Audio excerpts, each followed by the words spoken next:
Well, let's give our auctioneer another round of applause for $24,000.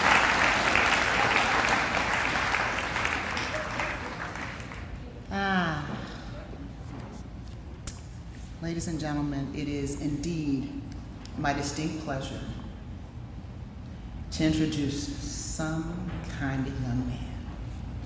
That would be Chris Stewart. We have to give him a round of applause just because of his name.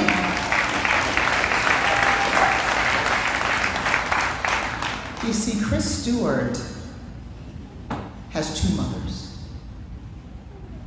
He has a mother, Brendel, who's sitting right there at the table. Yes. And she birthed him. His father is here as well, Larry, who's sitting at the table right there. But he also has a second mother, and that would be me. Now, you may be looking at me and saying, because I'm so young, it is so impossible for me to have a son his age, but he is also my son. He also has three sisters, Shelly, Kelly, and Alicia. And Shelly is here, who's his office manager. He has a magnificent, dynamic, beautiful, smart, intelligent, and downright brilliant wife, Pamela.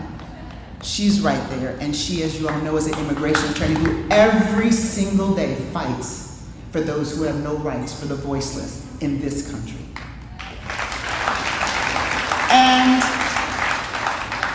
he also has 6 nephews, 1 niece, and then he has another niece who is his sister, his niece, and his daughter. And her name is Alicia. And because she couldn't be here tonight, because she had to study for a chemistry test, I'm going to deliver her words to him on this very special occasion. And she says, I'm so happy for you, and I promise to do my best to get into Howard or Harvard so that I can become an attorney and help people the way you do. You make me want to do good in the world. Thank you for everything, and for my puppy Prince. Congratulations. And I say that because Chris is some kind of special, and as I said, I'm his mother. And there's no greater gift to a mother, no greater gift in the world than seeing your son get an award, an extraordinary award. And as we co-mothers can attest to, we are proud. We walk tall, we stand tall. We are so blessed. We feel that this is one of the best things that's ever happened to us because we have the chance to live to see this generation's living legend, and that would be in Chris Stewart. And let me tell you why, ladies and gentlemen. Every generation has a living legend. And I met Chris when he was a young law student. This was about 10 or 12 years ago, because I was a partner at Willie Gary's office in Stewart, Florida. And Chris came and interviewed, and 10 or 12 or 15 years ago, it was not in vogue during your interview to do a PowerPoint presentation. But Chris Stewart did a PowerPoint presentation because he persuaded us, he convinced us with every fiber of his body as a first-year law student that he should be a clerk in our office.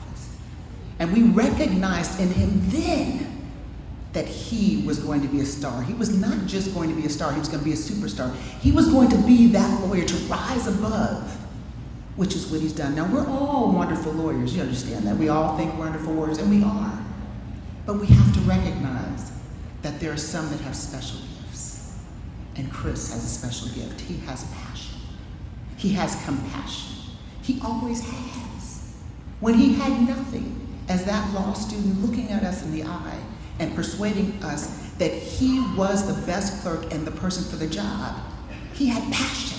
He had compassion. So it is not shocking that he had a $1 billion verdict and representing a young lady who had suffered atrocities unknown, untold. $1 billion, a jury awarded him $1 billion with a B because of his passion, because of his compassion. In his early years as a law student, he demonstrated that. As a lawyer, you all know him. You see him on TV nationally and internationally. I was in Mexico once, and he was on TV. I was in Paris, and he was on TV, and I can tell you I said, in Paris, c'est mon fils. Oui, c'est mon fils. Chris, c'est mon fils. When I was in Mexico, I said, eso es mi hijo. And I said it like I just knew and bred him in my stomach every day and every night. And people looked at me and said, no, no. I said, yes, yes. He's my son. And I say that with pride because I believe I had some kind of something to do with his professional development. I didn't bear him. But you know, in life you have to have mothers and fathers everywhere. And when his mother did that extraordinary job, when his sisters, he had 3 sisters, trained him. They all trained him. An extraordinary father who was that father figure, that man that said, son, you must do what you must do. You must not do any less but your best. So when he went off to become a lawyer, somebody had to pick him up again, and that was me. I'd like to believe it was me. I did. And I continued that journey behind the scenes. And even though I didn't birth him, I have to believe that I helped to create, in some small way, this magnificent young man, Chris Stewart. And so when I heard that he was getting this award, an inaugural award from the Southern Center for Human Rights, the Southern Center, that institution that has made such a difference, not just here in Georgia. I just want you all to be clear, it's not just in Georgia where you've made a difference.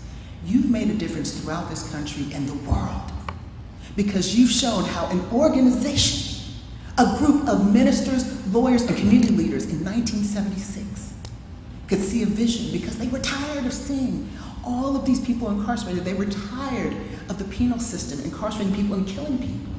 And so they said, we're going to make a difference. And so many, many years later, up comes Chris Stewart, this young man who was destined to make a difference, determined to make a difference, the youngest partner at Morgan & Morgan. You all saw him as a trailblazer. He opened his own firm. And then when he wanted to go to the next level, because his brand is going to soar, ladies and gentlemen, there's nothing we can do to stop it. With Pamela by his side, I tell you, ladies and gentlemen, I feel like saying of the jury, that Chris is going to go even further because that is his calling. And he's humble. He's humble. He's just as humble now as he was when he was a student, and he didn't have any money, ladies and gentlemen, not a penny to his name, but he carried himself like a hero. He carried himself like someone who knew that he could do good in this world. And you all know, you see him on TV, and a lot of people think, oh, he's representing all these people, and he's getting paid big time. Well, he's getting paid, to the extent he's getting paid is because he's a phenomenal trial lawyer. But what people don't realize is that he takes these cases on a pro bono basis. Let's give him a hand for that. A pro bono basis. Recently, you saw him on TV in connection with LaDriana Holmes in Atlanta. She suffered injuries after a car plowed through her home. You all remember that? Chris took on the case. That's a pro bono case. And he's got many, many, many in his arsenal because that's what he feels. We talked about Dr. King saying justice equals power plus love. Chris knows justice because he has the power, he's humble, and he has the love. And it is from that Chris, you will always rise to the top. And don't you worry, because you got Mama Bear number 1, Mama Bear number 2, sister, wife, and everybody here that's going to elevate you because we recognize your shining star. So against that introduction, I'd like to honor my child, my son, Christopher Stewart.